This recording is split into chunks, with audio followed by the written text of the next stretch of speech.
पहली वजह यह है कि वो इस हद तक चले गए हुए हैं, कमजोर हो गए हैं और डिपेंडेंट हो गए हैं इदारों के, इस्टेब्लिशमेंट के, कि वो खुद को उनसे अलग करते हैं तो उसी लम्हे वो डूब जाएंगे। उसी लम्हे इस्टेब्लिशमेंट से अलग होते ही ये दरिया में, समंदर में गर्क हो जाएंगे सियासी तौर। अगर ये हुकूमत जाती है, अगर इस्टेब्लिशमेंट इनके सर से हाथ उठाती है, अगर इनको इस्टेब्लिशमेंट कहती है, इशारा करती है कि उठो हमारी गोद से, उस लम्हे ये इस्टेब्लिशमेंट की गोद से उठ के सीधे एयरपोर्ट जाएंगे। दरमियान में रुकने का तो सवाल ही पैदा नहीं होता कि दरमियान में ये रुकें, सवाल ही पैदा नहीं होता। ये सीधे पाकिस्तान से बाहर जाएंगे। दूसरी वजह यह है कि अब इनका सर्वाइवल नहीं है। नून लीग के एक टिकट पे एक फॉर्म 47 वाले ना MNA साहब, वो अपने डेरे पे बैठे थे और मिठाइयाँ आ रही थी और रसगुल्ले आ रहे थे और बड़ा जनाब मुबारकबादें। तो एक यूनियन कौंसिल वाले आए, साथ ढोल शोल लेके आए और बड़े ढोल धमाका और ये वो सारा कुछ और मिठाइयाँ और बड़ा जनाब खुशी और आके मुबारकबादें दी। तो MNA साहब ने उनको इशारा किया कि आपने ना बैठना है, आपने मुझे मिल के जाना है। ठीक है। थोड़ी देर बाद एक एक करके बंदे निकलना शुरू हो गए। तो MNA साहब ने उनको कहा अपने बंदों को कि बाहर ना, आप जो बंदे आए उनको बाहर बिठाना है, अंदर नहीं लाना, और मतलब जाने दो एक एक करके सारों को। जब बाकी सारे चले गए ना तो वही रह गए, वो यूनियन कौंसिल वाले। उसने कहा जरा ये कुंडी लगा, दरवाज़ा बंद करें, दरवाज़ा बंद करो और अंदर से फॉर्म 45 ले ओरिजिनल। ठीक है। उसने उनको वो बेइज्जत किया। उसने कहा बेगैरत फलाने ढींगने ऐसे मिठाई के डब्बे लेके आए जैसे तुमने वाकई मुझे जितवाया। ये है तुम्हारा रिजल्ट। आज जो शहर इक़्तिदार में बातें चल रही हैं सिस्टम लपेटने के हवाले से, बहुत ही खदशात का इजहार किया जा रहा है यहाँ पे। ज़रा इनसे बात करेंगे, पूछेंगे कि मामला क्या है, आखिर मामलात इस नहज पे लाने और मामलात को इस हद तक जो है वो आगे बढ़ाने में किसका किरदार है और कैसे है। सदीक जान साहब बहुत बहुत शुक्रिया, आपने मेरे वक्त निकाला। सदीक जान साहब, ख़बरें अच्छी नहीं हैं यहाँ पे, जो डिस्कशंस हो रही हैं, जो मामलात सामने आ रहे हैं वो कोई बेहतरी की तरफ जाते हुए नज़र नहीं आ रहे। क्या आपके पास क्या खबर है सर? देखिए, मैं ये समझता, मैं बल्कि आपको कहूँगा कि अभी आपने सामने आपके जो डॉन के पॉइंट्स हैं, जो इनके एडिटोरियल हैं, ये ज़रा अगर आप 2-1 मिनट में बता दें, क्योंकि बहुत इंपॉर्टेंट है। इसलिए कि डॉन को काजी साहब बहुत पूछते तो नहीं हैं, ये तो नहीं कहना चाहिए, मतलब बहुत उसको मानते हैं, ठीक है, और बहुत वो डॉन के हवाले देते होते हैं और कहते हैं डॉन सच्ची रिपोर्टिंग करता है, बाकी सब गलत बयानी करते हैं, झूठ बोलते हैं। तो ज़रा ये बताएं ज़रा कि डॉन ने आज लिखा क्या है आज। अच्छा सदीक भाई, बड़ा मतलब इन्होंने, मैं तो कहूँ बड़ा कम्प्रीहेंसिव है, बिकॉज इन्होंने ना हर पहलू को कवर किया है। इन्होंने हुकूमत, अपोजिशन की भी बात की और अदलिया की बात किया, और ये है पॉइंट ऑफ नो रिटर्न। इन्होंने ये कहा है कि मामलात अब लग रहा है कि पॉइंट ऑफ नो रिटर्न पे पहुंच चुके हैं और ऐसी जगह पे पहुंचा दिया गया मामलात को जिससे वापसी का रास्ता मुमकिन नहीं। लिखते क्या है बता देता हूँ। वो कहते हैं कि जी अब हुकूमत ने ठान लिया कि उन्हें सुप्रीम कोर्ट का कोई फैसला नहीं मानना, और ये वाज़ेह तौर पे नज़र आ रहा है सोशल मीडिया पे जो है बाकायदा तौर पे अदालतों पे हमले करवाए जा रहे हैं, और फिर हुकूमत के जो लोग हैं वो आके इसके ऊपर बाकायदा अपना बयानिया बनाते हैं। वो कहते हैं कि जी सुप्रीम कोर्ट के जजेस के अंदर आपस में भी इख्तलाफात हैं और मामलात अब खुल के लोगों के सामने आ गए हैं, खतूत लिखे जा रहे हैं इस मामले के ऊपर। आगे चल के वो कहते हैं कि जी वाज़ेह तौर पे नज़र आ रहा है कि वापसी का कोई रास्ता नहीं है। फिर वो दूसरा आस्पेक्ट इसका बताते हैं। वो कहते हैं कि हुकूमत को इस चीज़ से कोई सरोकार नज़र नहीं आ रहा कि मामलात किस तरफ जा रहे हैं। वो कहते हैं कि ये हुकूमत को ये भी परवाह नहीं है कि अवाम की नज़र में उनकी कोई लिजिटिमेसी है ही नहीं। ये डॉन लिखता है। फिर वो साथ कहते हैं कि हालांकि उन्हें यह भी पता है कि जिस इंजीनियरिंग से और जिस तरीके से उनको लाया गया और फिर उनको बचाया जा रहा है, ये भी लिखा उन्होंने। आगे चल के वो लिखते हैं कि जी जो है मज़ीद मामलात जो है वो कहते हैं हुकूमती जो पार्लियामेंटेरियंस हैं जो हुकूमत में मौजूद हैं वो बड़े नारे लगाते हैं कि जी सुप्रीम है, पार्लिमान सुप्रीम है, ये है वो है, लेकिन वो कहते हैं कि प्रैक्टिकली ऐसा कुछ है नहीं। उन्होंने तो इवन अपने आप को, उन्होंने अंग्रेज़ी का एक वो यूज़ किया है कि जिन्होंने प्लेट में अपने आप को जो ताकतें हैं उनके सामने पेश किया है ताकि ताकतें जो कुछ करना चाह रही हैं वो बड़ी आसानी से कर दें। ठीक है, ये लिखते हैं। और एंड पे जाके बड़ी मज़े की बात लिखते हैं। वो कहते हैं कि जी दूसरी तरफ अपोजिशन है जिसकी तरफ अवाम की नज़रें हैं और उम्मीदें हैं, और उन्हें अवाम ने उम्मीदें लगाई हुई अपोजिशन से, लेकिन अपोजिशन को इतना दीवार से लगा दिया गया या उनके लिए इतनी मुश्किलात पैदा कर दी गई हैं कि अपोजिशन भी अपने मसाइल से निकल के अवाम के मसाइल की तरफ तवज्जो ही नहीं दे पा रही। और आखिर में जो आपने काजी फायजीसा साहब का जिक्र किया है उनका भी उन्होंने लिखा है। वो लिखते हैं कि ये अब काजी फायजीसा साहब की जिम्मेदारी है कि उन जजेस के साथ काजी फायजीसा साहब खड़े हों जिन्होंने मुश्किल वक्त में उनका साथ दिया था। जब वो चीफ जस्टिस बने थे और मुश्किलात थी तो ये तमाम जजेस उनके साथ, उन्होंने उसका भी जिक्र किया। वो कहते हैं कि एक केस आया सुप्रीम कोर्ट में और अवाम की नज़रें सुप्रीम कोर्ट पर लग गई कि यार इधर से ही कुछ बेहतरी की उम्मीद है, लेकिन जो जजेस थे मेजॉरिटी जजेस ने अवाम की उम्मीदों के मुताबिक फैसला दिया, लेकिन उसको भी नहीं माना गया। तो वो कहते हैं कि काजी फैज़ ईसा साहब की जिम्मेदारी है कि वो अब आगे बढ़ें और अपना और अपने इदारे का जो वक़ार है उसको बेहतर करने में और इन चीज़ों में अपना किरदार अदा करें। तो ये मैं चाह रहा था थोड़ा सा बिल्कुल आपने ठीक किया। देखें, इसमें सबसे इंपॉर्टेंट बात यह है कि डॉन ये लिख रहा है कि मामला पॉइंट ऑफ नो रिटर्न पे पहुंच गए, नंबर 1। और ये बात ध्यान में रखें कि आप कुछ भी कहें, डॉन जो भी आप कहें, लेकिन पाकिस्तान के हवाले से इंटरनेशनली पढ़े जाने वाला अखबार डॉन है। ठीक है, डॉन का एडिटोरियल जो है वो बहुत इंपॉर्टेंट है। तो एक तो वो जाहिर है, अगर डॉन ये लिख रहा है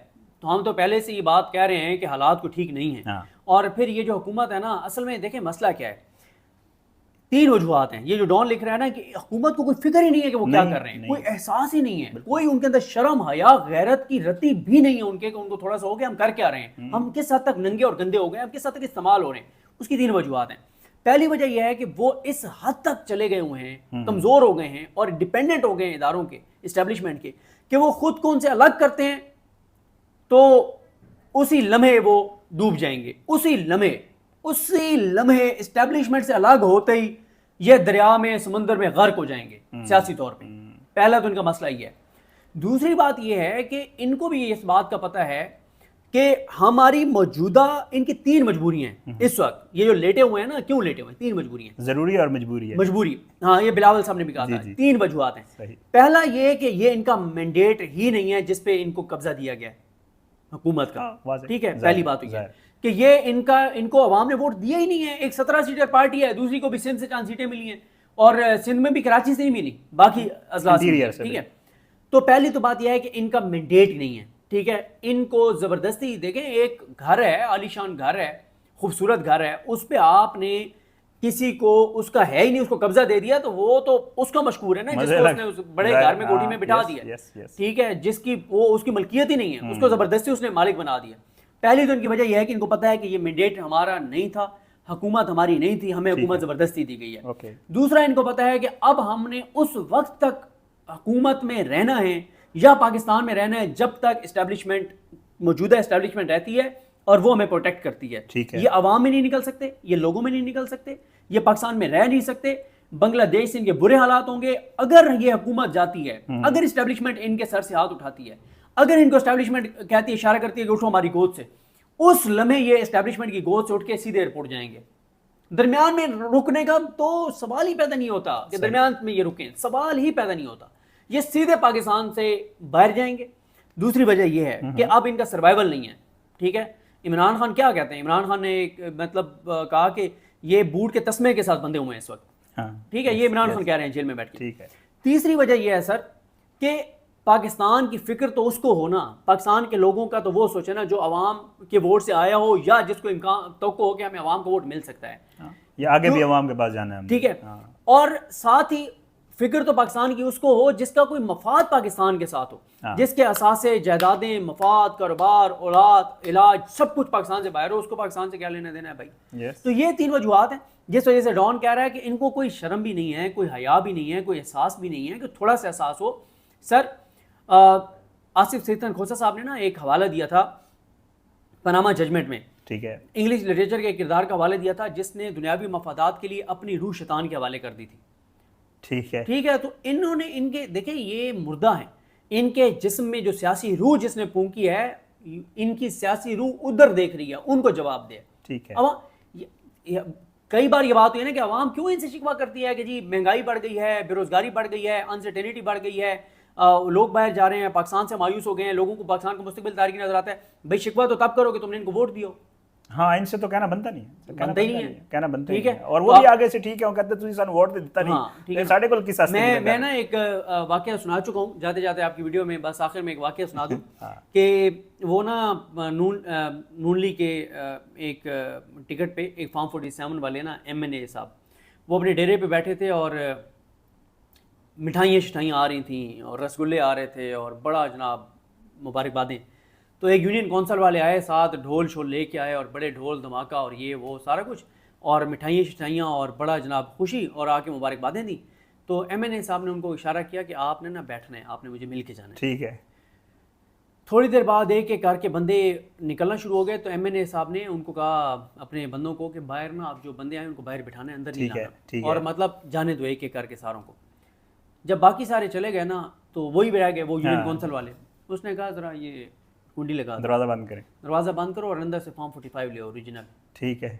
उसने उनको वो बेइज्जत किया। उसने कहा बेगैरत फलाने ढींगने ऐसे मिठाई के डब्बे लेके आए जैसे तुमने वाकई मुझे जितवाया, ये है तुम्हारा रिजल्ट। ओहो, तुम अच्छा। कहते थे 650 तुम्हारे खानदान का वोट है, हाँ, ओए, 80-85 वोट टोटल मुझे पड़ा है, तुम्हारे खानदान ने मुझे वोट नहीं डाला, तुम्हारे तो फैमिली ने मुझे वोट नहीं डाला, और मुबारकबाद और ढोल ऐसे ले आए हो जैसे जैसे तुमने मैं मुझे वाकई जितवाया। तुमने मुझे जितवाया। हाँ, नहीं, उन्हें बहुत बेइज्जत करके उनको निकाला। सही, ठीक सही। है, तो ये सर सारों की यही हालात हैं, सारों की यही सूरत हाल है। ठीक है। और ये इस वजह से है, लेकिन शहर इक़्तिदार में खबरें अच्छी नहीं हैं, और ये पाकिस्तान, ये अपने एक पाव गोश्त के लिए ये पाकिस्तान का पूरा ऊंट ज़िबा करना चाहते हैं, ये पूरे पाकिस्तान को की बका और सलामती को दाव पे लगाना चाहते हैं। और वजह यही है कि इनका मफाद जो है वो ज़ाहिर है, इनका ये अपनी ज़ात और मफाद को देख रहे हैं। फिर इनको और भी मसला है कि अगर हमने इस्टेब्लिशमेंट से जुदा हुए तो करप्शन केसेस हमारे बहाल हो जाएंगे, काजी साहब भी जा चुके होंगे, हम लोग जेलों में होंगे, लूटा हुआ पैसा, हराम का पैसा हमें वापस करना पड़ेगा।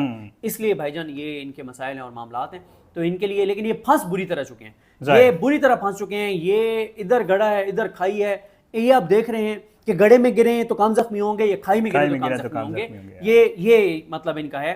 बाकी जो चीज़ें इनकी हैं वो इनकी तो जो हैं सो हैं, इनकी वजह से पाकिस्तान की बका और सलामती दो पे लग गई है। पहले ही पाकिस्तान पिछले 2 साल में 50 साल पीछे चला गया, और अगर ये आईनी तरमीम हो गई जिस अंदाज से करना चाह रहे हैं तो 100 साल पाकिस्तान जो है वो पीछे चला जाएगा। चल, अल्लाह बेहतर करे जी। इंशाल्लाह इन मामलात के ऊपर आइंदा भी बात होती रही। अगर अगली